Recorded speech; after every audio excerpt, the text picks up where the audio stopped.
Hi, Scorpio. Welcome to Pandora Astrology's monthly horoscope for December 2019. For you, Scorpio, there's going to be a lot of activity in the second and third houses, and a little bit moving off into the fourth house as well. But probably a lot of themes this month for you are going to be around communication. And Julia, I think you've got some stuff to say about that. Oh, I sure do. Well, hey, Scorpio. Speaking of communication, the planet Venus, which is the planet of art, beauty, love, it's going to begin in your third house this month, which is the house of communication.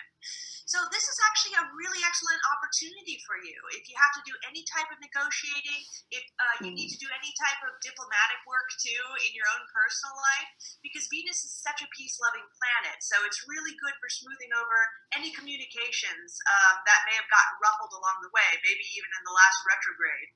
Um, and then on December 19th, Venus is going to enter your fourth house of family and home. Mm.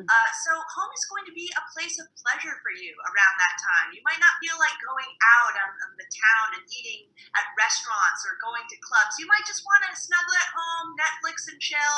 Maybe if you have a partner, spend time with them at home, of course.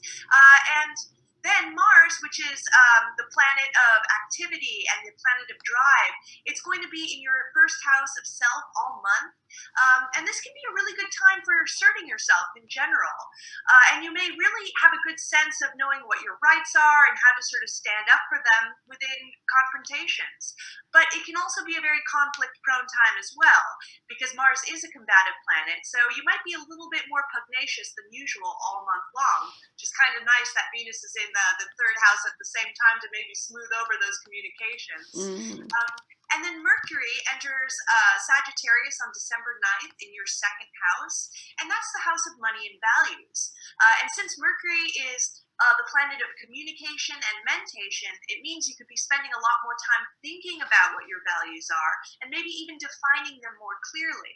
And you could also spend a lot of time strategizing about making money too, like how to expand business. You know, Mercury is about buying and selling and trade. So if you have a business, it moving through the second house could be a really great time for that type of planning. And then Mercury enters Capricorn on December 28th, which will be into your third house. Again, that's the house of communication. So Mercury, it actually becomes quite strong in this house. So it's a really great transit for any written work that you have to do. If you write any blogs or if you do any type of speaking, let's say you have a YouTube channel or something like that, it's going to be a really great time just to get your ideas out very effectively. And what else is going on this month, Jamie? Such good stuff. So there is going to be a full moon in Gemini, which falls in your eighth house, Scorpio.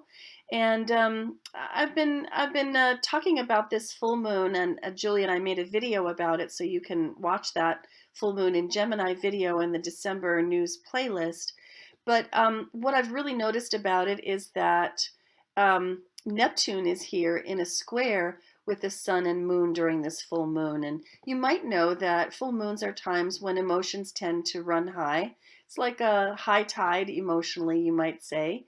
And that can be particularly challenging when the moon is in an air sign, because air, and Gemini is an air sign. Air is the element that has to do with intellect, with thinking. And so when the moon falls in an air sign, there can be a tendency to think about emotions instead of feeling them. This particular moon is likely to be very emotional, but also very cerebral, and so therefore there may be a tendency to overthink and worry about stuff too much. Add to that the Neptune theme, and you've got this quality of Neptune tends to bring this quality of suspended animation, like you're waiting for something, but you don't quite know what it is, and so having clarity about what you feel may be particularly difficult, and quite a few of us might feel like we're sort of like thinking and thinking around these feelings and trying to figure out what they are, like a dog chasing its tail, but never really getting clarity on them.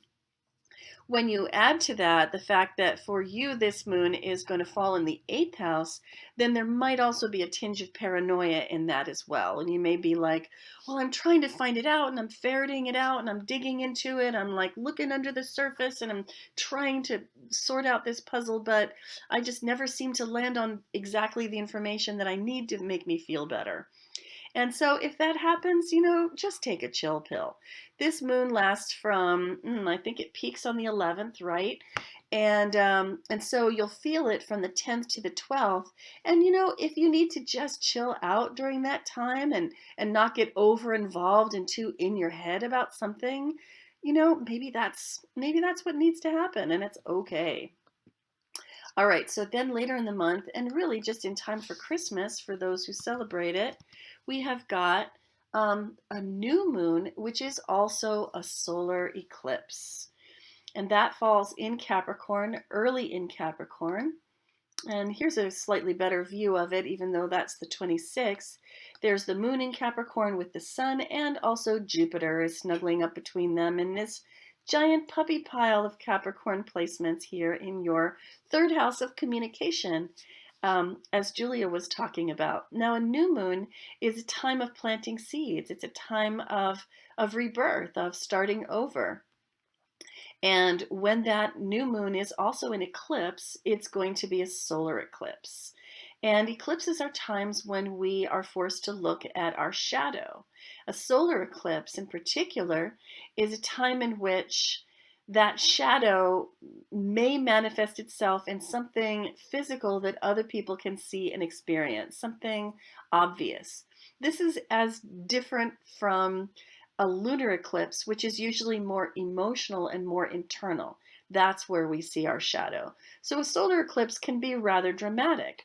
Again, it's falling in your third house of communication, so there might be something that happens for you right around Christmas involving communication and quite possibly family, because that's who we're with on Christmas. And it could reveal to you, and possibly to others as well, something kind of, dark that you don't like to look at every day. So consider that, and consider that that may be happening to other people as well.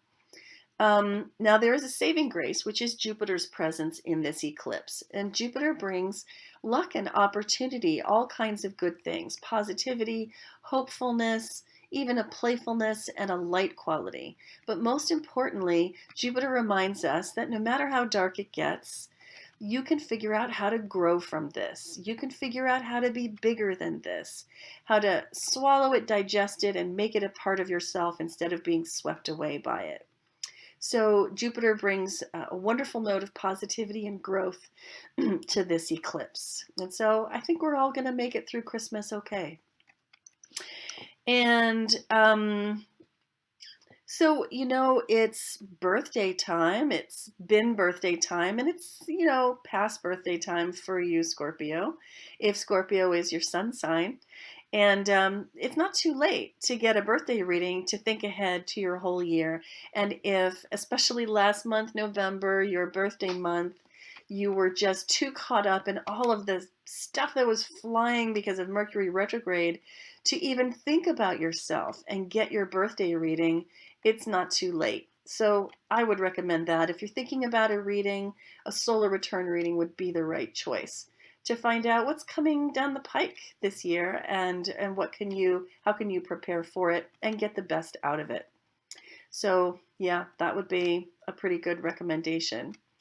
And I think that's all we have for you, Scorpio. I hope you enjoyed it. We certainly enjoyed making it for you, and we'll see you around the cosmos. Bye.